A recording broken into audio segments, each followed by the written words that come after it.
अस्सलाम वालेकुम नाज़रीन, आप देख रहे हैं टॉक शो में आज मेरे साथ हैं फार्मर एमएलए राजेश गुप्ता जी जो भारतीय जनता पार्टी से वाबस्ता हैं और मेरे साथ हैं सीनियर जर्नलिस्ट सोहेल काज़मी साहब। आज जो इस वक्त हमारे मुल्क के हालात हैं, कोरोना वायरस की अगर बात करें उसको भी लेके और भी बीच में 2-3 जो स्टेप्स अप डाउन हुए हैं उस पर भी हम बात करेंगे। मेरा नाम महमूद ख्वाजा है। सबसे पहले राजेश सर, आपका खैर मकदम है आज के प्रोग्राम में। धन्यवाद जी। राजेश जी, सबसे पहले मैं बात करूंगा आपसे कि कोरोना वायरस को लेके जो प्रधानमंत्री साहब ने इनिशिएटिव लिया है, हर मजहब से हर पार्टी ने जो अप्रिशिएट किया है और मुल्क को कहीं ना कहीं बचाया भी है, इस पे पहले आप 30 सेकंड बात करेंगे फिर आगे बढ़ेंगे। मैं समझता हूँ कि हम बड़े खुश नसीब हैं कि हमें एक ऐसा प्रधानमंत्री मिले हैं जो दूरदर्शी हैं और जैसे ही कोरोना वायरस जैसी महामारी पूरे विश्व में फैलना शुरू हुई, उन्होंने तभी से ही लॉकडाउन और सोशल डिस्टेंसिंग की बात कही और स्टार्टिंग स्टेज में ही उन्होंने लॉकडाउन का जब ऐलान किया और उसी लॉकडाउन का नतीजा है कि आज 135 करोड़ का देश आज हम बचे हुए हैं। और मैं इस चीज़ की खाली मैं नहीं कह रहा, पूरा विश्व इस चीज़ के लिए मोदी जी को बधाई दे रहा है कि आज भारत में अगर कोरोना वायरस जैसी बीमारी इतने पाँव नहीं फैला सकी तो उसके लिए उनके जो कदम थे वो कारगर साबित हुए हैं। राजेश जी, हम बात करेंगे कि डोमिसाइल आया, उसमें अमेंडमेंट हुई, कुछ ही घंटों के अंदर वो वापस हुआ, फिर कैट का सिस्टम आया वो भी वापस हुआ। तो ये क्या ज़रूरत ऐसी पड़ी कि पहले लाया गया फिर उसमें अमेंडमेंट की गई? ये कहीं ना कहीं आवाम के साथ मजाक तो नहीं किया जा रहा आपकी पार्टी की जानिब से? नहीं, ऐसी बात तो नहीं है, पर कई बार कुछ चीज़ें करने के बाद ध्यान में आती हैं कि यहाँ पर करेक्शन की ज़रूरत है। तो मेरे ख्याल से उसी को ध्यान में रखते हुए डोमिसाइल की जो आपने बात की और कैट की भी आपने जो बात की, तो उसको देखते हुए समय समय पर अमेंडमेंट्स की जाती हैं। अब जब देश का संविधान बना था तो उसके बाद हालांकि B.R. अम्बेडकर जी ने जो संविधान लिखा था तो उसमें कोई त्रुटियां नहीं थी, पर तब से लेकर आज तक उसमें कितने संशोधन किए गए इसके लिए आप भी जानते हैं और हम भी जानते हैं। तो मैं समझता हूं कि अगर समय समय पर कोई बेहतरी के लिए उसमें कोई संशोधन किए जाते हैं तो ये हम सब के लिए बेहतर है। तो अगर डोमिसाइल या कैट के विषय पर कुछ अमेंडमेंट्स होती हैं तो अगर हमारी बेहतरी के लिए होती हैं, जम्मू कश्मीर की बेहतरी के लिए होती हैं, तो इसके लिए हम स्वागत करेंगे उसका। सोहेल साहब, अब मैं आपके पास आऊँगा। जैसे राजेश साहब ने बात की है कि अमेंडमेंट की कहीं ना कहीं ज़रूरत होती है आवाम के फ़ायदे के लिए और सरकार जो है वो बाज़ाब्ता तरीके से फैसले लेती है।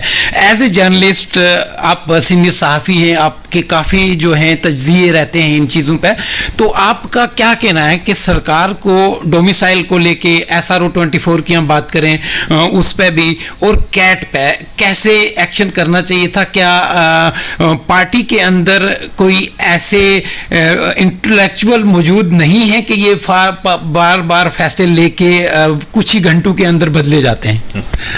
मैं बड़ी बार कह चुका हूं, कल भी 2 इंटरव्यूज में, कि government of India is not seeing the pulse of JK union territory.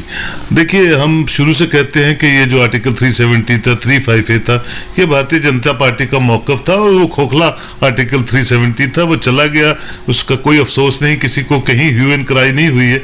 लेकिन उसके बाद जब हम यूनियन टेरिटरी में आए और जो प्राइम मिनिस्टर ने विज कश्मीर एड्रेस किया नेशन को, तो उम्मीदें पूरे जम्मू कश्मीर की बहुत हो गई कि प्राइम मिनिस्टर बड़ा सीरियसली, अनफॉर्चुनेटली कोरोना वायरस आ गया, कोविड-19 आ गया, तो थोड़ा सा उधर ध्यान चला गया। लेकिन उससे पहले जो 5 महीने वेस्ट किए गवर्नमेंट ऑफ इंडिया ने, वो बड़े अनफॉर्चुनेट हैं। देखिए हमारी रियासत में जब से ये स्टेट बनी है, या तो ये आज़ाद हो जाती है उस वक्त, या ये उधर चली जाती है, या इधर एक ऐसी बफर स्टेट बना के ये रख दी स्टेट। और पिछले 70 सालों से ये जूझ रही है, चाहे वो क्रॉस बॉर्डर टेररिज्म है, चाहे गुर्बत है, चाहे रोड कनेक्टिविटी है, चाहे करप्शन है, ये पता नहीं कितनी बीमारियों से ये छोटी सी स्टेट जो है ये जूझ रही है। और फिर कोई ना कोई नया एक्सपेरिमेंट आप करते हैं, और मज़ेदार बात यह है कि एक्सपेरिमेंट करने के बाद आप ग्राउंड पे क्या डिलीवर करते हैं वो मैटर करता है।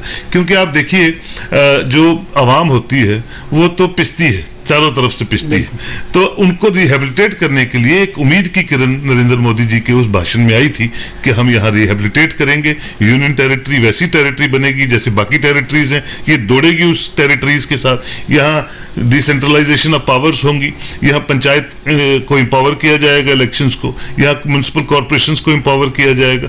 अभी वो बातें सिर्फ कागजों पे हैं, अभी वो असली जो उनका रिजल्ट्स हैं वो देखने को हैं। लेकिन हम दुआ करते हैं और रिक्वेस्ट करते हैं कि साहब अब कोई ऐसा एक्सपेरिमेंट ना करें कि लोग यहाँ जहर खा के खुदकुशियाँ करना शुरू कर दें और ये स्टेट खोखली हो जाए, क्योंकि अब यहाँ रहा कुछ नहीं है। और उन सब चीज़ों को मद्देनजर रखते हुए एक ही होप है कि ऑनरेबल प्राइम मिनिस्टर को रिहेबिलिटेशन पॉलिसीज लाएं, यहाँ इंटर्म गवर्नमेंट बनाएं, यहाँ लोगों को जो अपॉर्चुनिटीज़ हैं अपने इलेक्टेड रिप्रेजेंटेटिव्स के पास जाके काम करने के लिए। अदरवाइज 7 महीने में यहाँ बाबूशाही बढ़ रही है, यहाँ ब्यूरोक्रेसी हावी हो चुकी है, यहाँ किसी इलेक्टेड या पहले वाले जो लेजिस्लेटर उनकी कोई सुनवाई नहीं है। ऊपर से कोविड-19 आ गया कि प्रोमिनेंट से प्रोमिनेंट लोगों के पास पासेज नहीं है, तो ये बड़ा अनफॉर्चुनेट है, ये कोई अच्छी बात नहीं है। 4G आपने स्नैच कर दिया, ठीक है सर, और देखिए पिछले 24 घंटों में 3-4 इंसिडेंट मिलिटेंसी के फिर हो गए।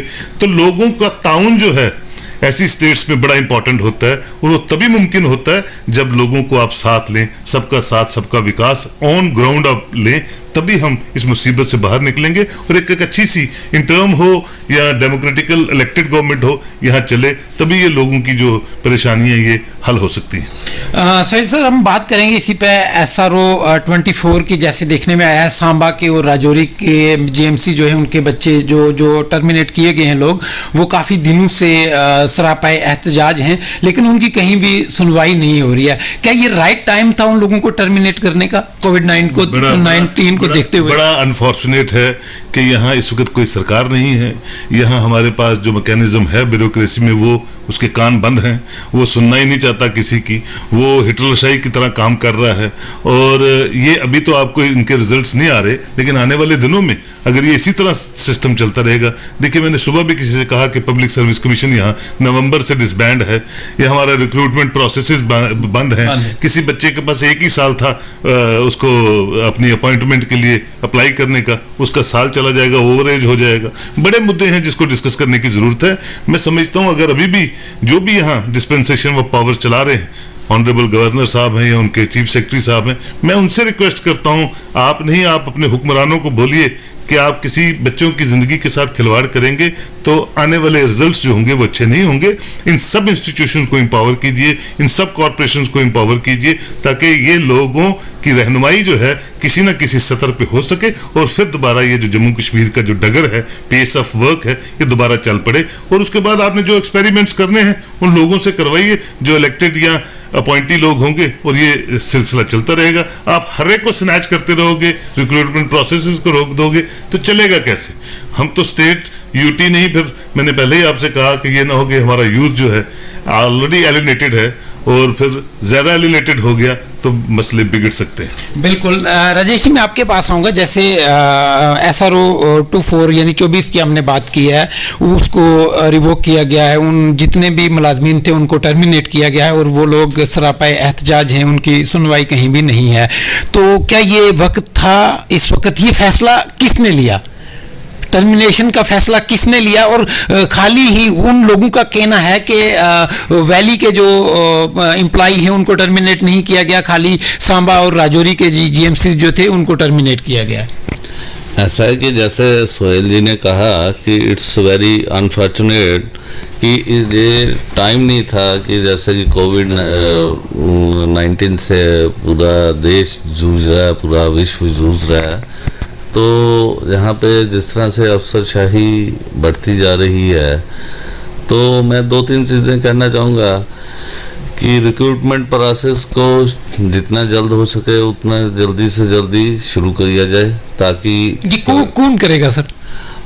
नेचुरली एलजी साहब नीचे जो उनकी अपने कमिश्नर सेक्रेटरीज हैं, जहाँ जो उनके एडवाइज़र्स हैं, उनको माध्यम से पीएससी को रीऑर्गेनाइज करें या एसएसआरबी को रीऑर्गेनाइज करें। तो जितनी जल्दी ये पीएससी रीऑर्गेनाइज होगी तो उसके साथ ही इनकी रिक्रूटमेंट प्रोसेस का काम शुरू होगा, नहीं तो यूथ का जो साल है वेस्ट हो जाएगा। From November it is abundant. अभी हम अगर सर यूथ की बात करें, SRO 24 को भी लेके करें, हम डोमिसाइल को लेके करें, हम कैट को भी लेके करें, बार एसोसिएशन की बात करें, भारतीय जनता पार्टी से यूथ भी काफ़ी नाराज़ है। जैसे कि अगर सोशल मीडिया पे हमने जो सर्वे किया है उसमें काफ़ी नाराज़गी देखने को मिली है यूथ में। तो ऐसे ही इन हालात में आप आगे की इलेक्शन की तैयारी कैसे करेंगे? अगर रातों रात फैसले बन रहे हैं, रातों रात चेंज हो रहे हैं, कहीं ना कहीं लोगों का जो यकीन है वो कम होता जा रहा है भारतीय जनता पार्टी पर। मैंने पहले भी कहा कि कुछ चीज़ें ऐसी होती हैं कि जब पता चलता है कि कहीं पे गलती हुई है तो उसको सुधारने के लिए उनमें अमेंडमेंट की जाती है। तो जैसे डोमिसाइल की बात आई तो उसमें अमेंडमेंट की गई, विद इन 24 आवर्स उसको चेंज किया गया। इसी तरह एक बात और मैं जो कहना चाहूँगा कि इस वक्त एक इंटरिम सरकार बनाने की ज़रूरत है, ताकि वो इंटरिम सरकार जो है वो इस यूटी को आगे बढ़ाए, यूटी के काम को आगे बढ़ाए। खाली एडवाइजर्स से काम नहीं चलेगा। जब तक इंटरिम सरकार नहीं बनेगी तब तक आप एक यूटी को आगे नहीं बढ़ा सकते। कोई भी यूटी को आगे बढ़ाने के लिए इंटरिम सरकार का बनाना बहुत ज़रूरी है। और यूटी इंटरिम सरकार बनने से ये जो इनका काम जो है डिवीज़न ऑफ वर्क हो जाएगा, और मैं समझता हूँ उससे बहुत सारी चीज़ों का हल भी निकलेगा और बहुत सारी फ्रस्ट्रेशंस जो लोगों में आ रही हैं उसका भी उनकी भी सुनवाई होगी। और जिस तरह से decentralisation of powers, empowerments of panchayat and local bodies, ये सारी बातें जो हैं ये इसी में आ जाएंगी जब आप इंटरिम सरकार बनाएंगे। और मैं समझता हूँ वो बहुत ज़रूरी है इस ऐसे मौके पर। और जैसे ही ये कोरोना वायरस का ये सारी महामारी देश से ख़त्म होती है उसके बाद ही ये सारा स्टेप्स जो भी है केंद्र सरकार, भारतीय जनता पार्टी इस बारे में कुछ सोचेगी।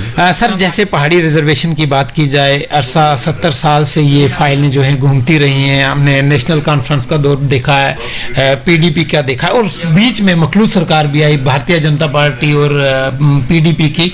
उन तब भी जब भारतीय जनता पार्टी इक़्तिदार में थी, जम्मू कश्मीर तब रियासत हुआ करती थी, अब यूनियन टेरिटरी है, तो उस वक्त भी ये काम नहीं हो पाया। ऐसा क्या है कि जब सरकार ख़त्म होती है तो भारतीय जनता पार्टी पहाड़ी जो तबका के लिए है वो रिजर्वेशन लाती है? क्या ये इलेक्शन में कोई फ़ायदा लेने की बात है, या पहाड़ी तबका की जो देरीना मांगे थी उसमें बीजेपी ने नजरसानी किया? अच्छी बात तो अगर करो तो इलेक्शन में फ़ायदा लेने की बात, अगर ना करो तो कहा था तो किया नहीं। हर चीज़ में आप सियासत क्यों देखते हैं? भारतीय नजर आती है ना, नजर आती है, कहीं नजर आपकी है।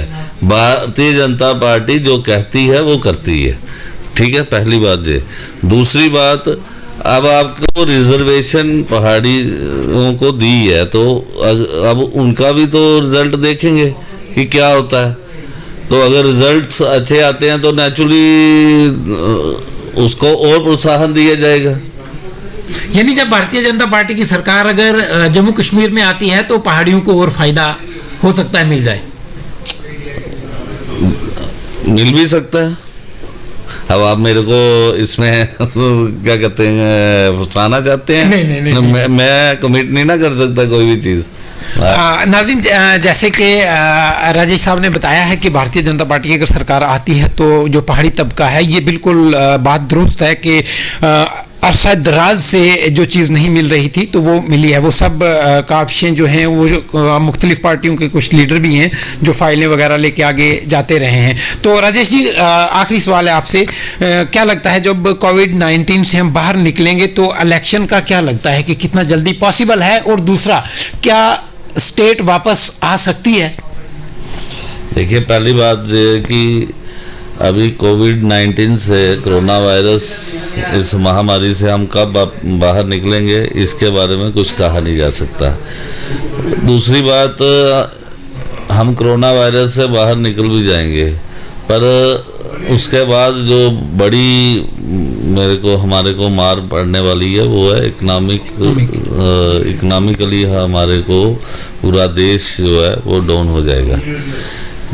ये दो चीज़ें हमें ध्यान में रखनी चाहिए। तीसरी बात जो आपने पूछी वो ये कि क्या हमारी ये यूटी जो है स्टेट में तब्दील होगी या नहीं। अब प्रधानमंत्री के कहने के बाद आप मेरे से पूछ रहे हैं। प्रधानमंत्री ने खुद कहा कि हम वो, और ये चीज़ अल्ताफ बुखारी जी के शब्द थे कि हम बहुत जल्द इसको यूटी को स्टेट में तब्दील करेंगे, का दर्जा देंगे। अब बहुत जल्द, तब कोरोना नहीं था, तो अब कोरोना आने के वजह से ये सारी जो कुछ काम रुक गए हैं, कुछ काम स्लो डाउन हो गए हैं। तो इसलिए आप इन चीज़ों को खुद ही समझ जाइए। अभी इलेक्शंस की बात करना इस वक्त मैं समझता हूँ कोई समझदारी की बात नहीं है। इस वक्त हमें इंसानियत की बात करनी चाहिए। लोग बचने चाहिए, देश बचना चाहिए। पहले nation first, party second, self last. इस वक्त चुनावों की बात नहीं है, इस वक्त देश बचाने की बात है और क्या कहते हैं, लोगों को बचाने की बात है। हम आम समाज को राहत पहुंचा सकें। आम समाज कोई भूखा नहीं सोना चाहिए। भूखे सभी उठते हैं, पर सोना कोई भूखा नहीं चाहिए। ये हमारा लक्ष्य होना चाहिए। यही लक्ष्य को लेकर भारतीय जनता पार्टी का हर एक कार्यकर्ता काम कर रहा है, और ये हमारे प्रदेश अध्यक्ष रविंद्र रैना जी का भी यही आदेश है, और हम पूरा दिन इसी कार्य में लगे रहते हैं। राजेश जी, टॉक शो में बात करने का बहुत बहुत शुक्रिया। नाज़रीन, ये थे राजेश सर हमारे साथ, जो एक्स एमएलए हैं भारतीय जनता पार्टी के। उन्होंने अपनी बात रखी है, तो इसमें यही लगता है कि देश जो है, हमारा मुल्क जो है, काफ़ी पीछे की तरफ जा रहा है। कोरोना वायरस को लेके इकनॉमी में फ़र्क पड़ेगा, जीडीपी में फ़र्क पड़ेगा, हमारी जो भी प्रोडक्शंस थी उनमें भी फ़र्क पड़ेगा। और इस वक्त हर इंसान को चाहिए कि देश की आगे आके मदद करनी है, हर उस गरीब को खाना देना है जिसके पास खाना नहीं है। तो इसी के साथ अपने मेज़बान